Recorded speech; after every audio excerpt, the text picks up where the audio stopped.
Hello everyone. Today I will present once again on how human resources management is applied within the restaurant industry. This time I will skip the introduction I gave on my last presentation and go into greater depths concerning chapters 7 and 9, meaning rewarding and recognizing and employee rights. At the end, I will show you a news broadcast that gives a new point of view concerning wages for restaurant staff. First off, I want to make sure that you know how difficult it is to apply HR procedures within the restaurant industry because this is an environment that is in constant change and is never calm. So, applying HR procedures, for example, in a small government office is a piece of cake compared to trying to keep control over a restaurant business. Now, let's see how the following chapters link with what we've seen in class and reality. When it comes to rewards for good performance, theory and life is pretty much alike. You have financial rewards that include cash bonuses, shares of the company, or even get a percentage of the business profit. For non-financial rewards, people often get tickets for special events such as sports games or concerts. They can also get discounts for friends and family, and if you're lucky, people also can get paid education to get extra training from a culinary school. Same thing when it comes to give a source of motivation to the employees. Like anywhere else, when good performance is recognized, the business offers either promotions or benefits. But all isn't well and fair in the restaurant industry. For many years in the States, the minimum wage for restaurant staff and waiters has been frozen at $2 an hour with tips. This is incredibly stupid because these workers are basically living on tips. But tips don't have a regular income. One week they can be very good, another can be extremely bad. So it's almost impossible to keep up with the cost of living and all the bills coming in. For job evaluations, instead of explaining what we've seen in class, I will explain in detail how a restaurant manager would get reviewed. Step number 1. Review federal, state, and local laws for food services businesses and compare them to the restaurant's records to ensure that the manager is really compliant to the safety and health regulations. Like I said, federal, state, and local government entities oversee pretty much food and beverages outlets to ensure that they meet regulations for the safety and health of customers and employees. But the restaurant manager must maintain a clean and safe work environment and sustain consistently acceptable records concerning health and sanitation.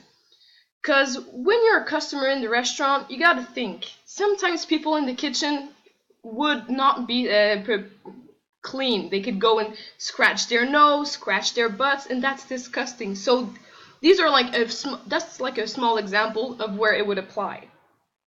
Then, for checking the training records for employees who are permitted to serve alcohol, just to ensure that employees have an up-to-date certification.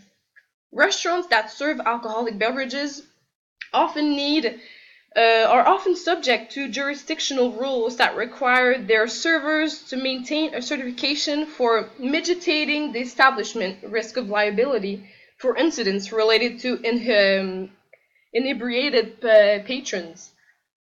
Then, when it comes to the survey customers, we would survey the customers about the service and food quality. So basically, we would measure employee satisfaction related to their interactions with peers as well as supervisors. Restaurant managers provide service level training to front house waiting staff and back of house kitchen staff as well. Service level training teaches employees to the restaurant's expectations for customer service. So a restaurant manager success is partially judged by the quality of customer service provided by the restaurant's wait staff to external customers and back of house interaction with internal customers. Though fewer complaints lodged against the restaurant from patrons and filed by employees, probably reflects that the restaurant manager provides effective and adequate training and supervision. But of course, all of this depends on what kind of restaurant you're in.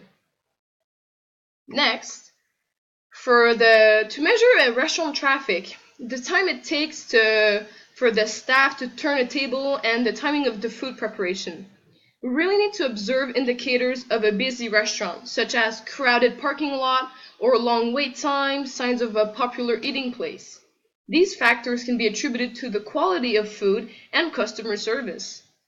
So basically, maintaining a busy restaurant is a restaurant manager's goal because the more patrons in and out, the more money the business makes, obviously. To calculate the restaurant's turnover, turnover basically in the restaurant business can exceed 100% for quick service restaurants, but a good manager can reduce the restaurant's turnover. Strengthening the employer-employee relationship is a primary responsibility for many restaurant managers. This includes giving employees the right tools to perform their job duties and supporting employees' goals to develop professionally through cross-training for other positions in the restaurant. So using turnover measurements to evaluate a restaurant manager's performance is a reasonable expectation. And lastly, reconcile budget figures for a successful restaurant managers, they are evaluated on their ability to manage their budgets through effective marketing campaigns that require minimal cash outlay, control labor costs, and reduce unnecessary costs of purchasing. They're able to maximize the restaurant revenue through a combination of generating repeat business, cultivating productive relationships with food vendors and suppliers, and an adequate staffing and workforce planning to decrease the need for excessive overtime. Cutting it a bit short on time, I will now cover Chapter 9. For any business, the owner is obligated to give certain benefits to its employees, such as employment insurance, workers' compensation insurance, provincial medical services, and leaves without pay. Large restaurant chains like Saint-Hubert will follow these laws by the book and apply all mandatory benefits, whereas small restaurants like franchises and small epic restaurants tend to not always apply them because either they have no clue that they exist or they choose to ignore them so they can cut corners and pay less. The same thing applies when it comes to fair treatment and reasonable care. Non-unionized restaurants or small family businesses don't always apply reasonable care because that's exactly it. They don't have unions and they're small, so there's no big boss that's checking up on them all the time. And finally, I also took the pleasure of interviewing Chef Roy William Blundell and asked him about his expectations for performance and behavior in his kitchen. He said the following: anyone who is in charge should always expect excellence. In the kitchen, I expected my brigade of cooks to be dedicated, respectful, punctual, clean, and have a sense of leadership. Basically, my students lived for these three words: time, team, and space management. As a conclusion, here is a video that will give a new point of view concerning the issues of wages in the restaurant industry. A Pittsburgh restaurant is taking an innovative approach to offering its workers a livable wage. It is banning tips. As of April 15th, Bar Marco is offering a $35,000 salary base, in addition to 10 days of paid vacation, health care, 500 shares of stock, and a maximum work week of 44 hours. Joining me now is the restaurant's co-owner, Justin Steele, to which I say, hey, sign me up. This sounds really great, Justin. I mean, the federal minimum wage for tipped employees, that's $2.13 an hour.